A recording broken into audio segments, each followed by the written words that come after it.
Hi நண்பர்களே, பாருங்கள் மழை எப்படி வந்துட்டு இருக்கு அப்படின்னு சொல்லிட்டு காலையிலேயே அடடா எப்படி ஆஃபீஸ்க்கு போகிறது. எல்லாருக்கும் இனிய ஒரு காலை வணக்கம். எல்லாம் எந்திரிச்சிட்டு சுட சுட காஃபி குடிச்சிட்டு வீட்டில் இருங்க, பார்க்கலாம், மழை விட்ட பிறகு வேலைக்கு கிளம்பலாம். நானும் நம்ம ஆஃபீஸில் வந்து சொல்லியிருக்கேன், ரொம்ப மழை வந்துட்டு இருக்குது சார், கொஞ்சம் அட்ஜஸ்ட் பண்ணுங்கள் அப்படின்னு சொல்லிட்டு ஓகேம்மான்னு சொன்னாங்க. எல்லா ஒரு ஆஃபீஸ் வச்சுருக்க எங்களுக்கு ஒர்க்கு கொடுக்குற அத்தனை ஒரு மேனேஜருக்கும் இனிய ஒரு காலை வணக்கம். கொஞ்சம் லேட்டாக வந்தால் புரிஞ்சிக்குங்க, ஏன்னா வந்துட்டு நிறைய மழை வந்துட்டு இருக்குது. ஆஃபீஸ் ஒர்க் போகிறவங்களாம் ரொம்ப கஷ்டமாக இருக்கும். நம்மளுக்கும் நிறைய வேலை இருக்குது, என்ன பண்ணுறதுன்னு தெரியல. இருந்தாலும் மழை விட்ட பிறகு போகலாம் அப்படின்னு இருக்கோம். பாருங்கள், நம்ம என்ன தான் செடிக்கு டெய்லி தண்ணி ஊற்றி வளர்த்தாலையும் ஆனால் வந்துட்டு மழை வந்தால் இந்த செடிக்கு ஒரு கலை இருக்கும் பாருங்கள். எங்கள் வீட்டில் பாருங்கள், கொயா செடி எவ்வளோ ஒரு கலையாக இருக்குதுன்னு சொல்லிட்டு அவ்வளோ சந்தோஷமாக இருக்குது எனக்கு.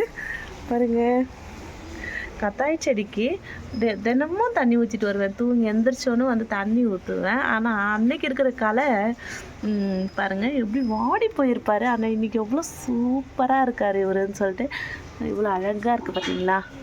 செடிங்களுக்கெல்லாம் நம்ம என்னாவே தண்ணி ஊற்றினாலே நேச்சுரலாக மழை வந்து கலையாக இருக்குது பாருங்கள். அந்த களை வந்துட்டு நம்ம தண்ணி ஊற்றினா வராதுங்க.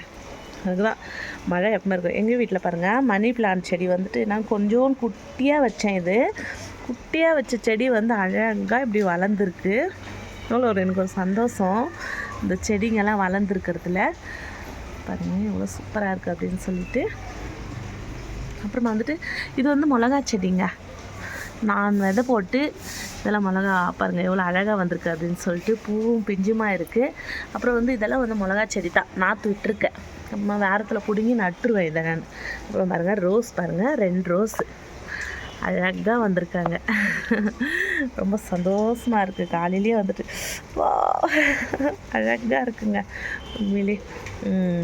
தூங்கி எந்திரிச்சு வந்து நம்ம இந்த செடியெல்லாம் பார்த்தோம்னாலே நம்ம கஷ்டமே அப்படியே ஓடி போயிடுங்க. எவ்வளோ அழகாக இருக்காங்க பாருங்கள், சூப்பராக இருப்பாங்க. இதெல்லாம் வந்து மிளகா செடி விட்டுருக்கேன், நாற்று நிறைய வந்திருக்கு. இதெல்லாம் பிடுங்கி நன்னோம். இவ்வளோ அழகாக இருக்காங்க பாருங்கள். இது செம்பருத்தி செடி சூப்பராக இருக்குது பாருங்கள். இவ்வளோ அழகாக கலான்னு இருப்பாங்க. அந்த மழையில் சூப்பராக இருப்பாங்க உண்மையிலே. புதினா செடி பாருங்கள். நம்ம வீட்டில் காலையிலே வந்துட்டு ஒரு டிகாஷன் போடணுன்னா கூட டக்குன்னு எடுத்து ஒரு புதினா கிள்ளி போட்டு கொஞ்சம் எலுமிச்சை பழம் போட்டு நாங்கள் அழகாக டிகாஷன் கொடுப்போம் காலையிலே வந்துட்டு. சூப்பராக இருக்குங்க செடிங்கெல்லாம் வந்துட்டு. இது வந்துட்டு ரோஸ், எல்லோ ரோஸ் செடி ரொம்ப சூப்பராக இருக்குது பாருங்கள். செடிங்க வந்துட்டு இவ்வளோ அழகாக இருக்குது பார்த்தீங்களா. செடிங்க இவ்வளோ கலகலான்னு இருக்குது. ஓ அவ்வளோ சூப்பராக இருக்குது. எல்லோரும் இந்த மாதிரி செடிங்களை வச்சு ரசித்து பாருங்கள். நம்ம வீட்டு முன்னாடி செடிங்க இருந்தாலே ஒரு அழகு தாங்க உண்மையிலே. அவ்வளோ ஒரு அழகாக இருக்கும். இந்த செடிக்கு என்ன வேணும் அப்படின்னா வந்துட்டு மழை வேணுங்க மெயினாக. மழை இருந்தால் சூப்பராக இருக்கும் பாருங்கள். அழகான ஒரு செடிங்க. அப்புறமா இந்த மழை மட்டும் நின்றுச்சுனாக்கா இப்போ வேலைக்கு கிளம்பிடலான்னு இருக்கேன். எதிர் வீட்டில் கூட பாருங்கள் எவ்வளோ அழகாக இருக்குது. நேச்சுரலாக வந்து இந்த தண்ணி விழுத்தினால ரொம்பவே அழகாக இருக்குது. நாங்கள் இப்படி தாங்க வீட்டுக்கு முன்னாடியே வந்து நம்ம பெங்களூரில் தான் இருக்கோம். இருந்தாலும் எங்களுக்கு செடிக்குன்னா ரொம்ப ஆசை. செடியெல்லாம் நல்லா வளர்க்குவோம். சூப்பராக இருக்குது பாருங்கள்.